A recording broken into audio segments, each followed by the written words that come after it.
Hello everyone, समग्र शिक्षा में आप सबका स्वागत है। पॉलिटिकल साइंस में यह प्लेटो के साम्यवाद सिद्धांत का सेकंड वीडियो है। पार्ट 1 हमने अपलोड कर दिया है, जिसमें हमने प्लेटो के साम्यवाद सिद्धांत के बारे में थोड़ा बहुत जाना था। आज हम इसके सिद्धांत के क्या पृष्ठभूमि है वो हम देखेंगे और साम्यवाद सिद्धांत का आधार क्या था ये हम जानेंगे।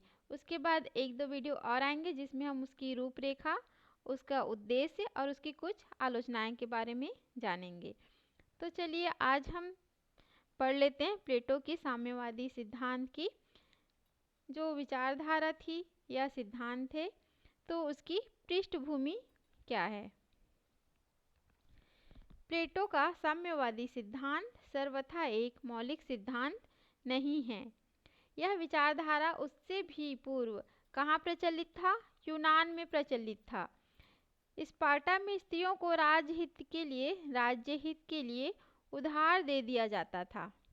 वहाँ पे क्या होता था? 7 वर्ष की आयु के बाद बच्चों को राज्य हित के लिए राज्य को सौंप दिया जाता था।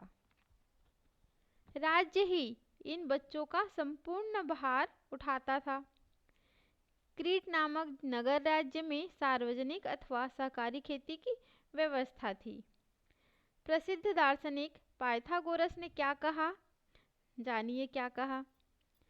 उन्होंने कहा साम्यवादी विचारधारा का समर्थन किस प्रकार किया। देखो, मित्रों की संपत्ति पर सबका समान रूप से अधिकार होना चाहिए। क्या कहा? मित्रों की संपत्ति पर सबका समान रूप से अधिकार होना चाहिए। ऐसा किसने कहा? पाइथागोरस प्रमेय ने ऐसा कहकर साम्यवादी विचारधारा का समर्थन किया। प्लेटो की रचना से कई वर्ष पूर्व प्रसिद्ध विद्वान यूरोपाइडिस ने अपने ग्रंथ प्रोटोसलास में स्त्रियों के साम्यवाद का प्रतिपादन किया। स्त्रियों का साम्यवाद क्या है हम आगे जानेंगे। प्लेटो ने उपर्युक्त सब विचारों को संकलित करके अपने साम्यवाद के सिद्धांत का प्रतिपादन किया। प्लेटो के साम्यवाद का आधार, इसके आधार क्या क्या हैं हम जानेंगे अभी। इसके आधार हैं मनोवैज्ञानिक आधार, दार्शनिक आधार, राजनैतिक आधार। तो प्लेटो का साम्यवाद मुख्य रूप से 3 आधारों पर स्थित है। पहला है मनोवैज्ञानिक आधार। प्लेटो ने मानव प्रवृत्ति के 3 गुण ज्ञान, साहस और वासना के आधार पर समाज को 3 वर्ग, शासक वर्ग, सैनिक वर्ग और उत्पादक वर्ग में विभाजित किया है। उसके न्याय के अनुसार 3 वर्गों को अपने कर्तव्यों का पालन करने के लिए अपने कर्तव्यों का पालन करना चाहिए। शासक और सैनिक वर्ग को उत्पादक वर्ग की आर्थिक इच्छाओं को छोड़ देना चाहिए। यदि वे ऐसा नहीं करेंगे तो अपने पद से भ्रष्ट हो जाएंगे।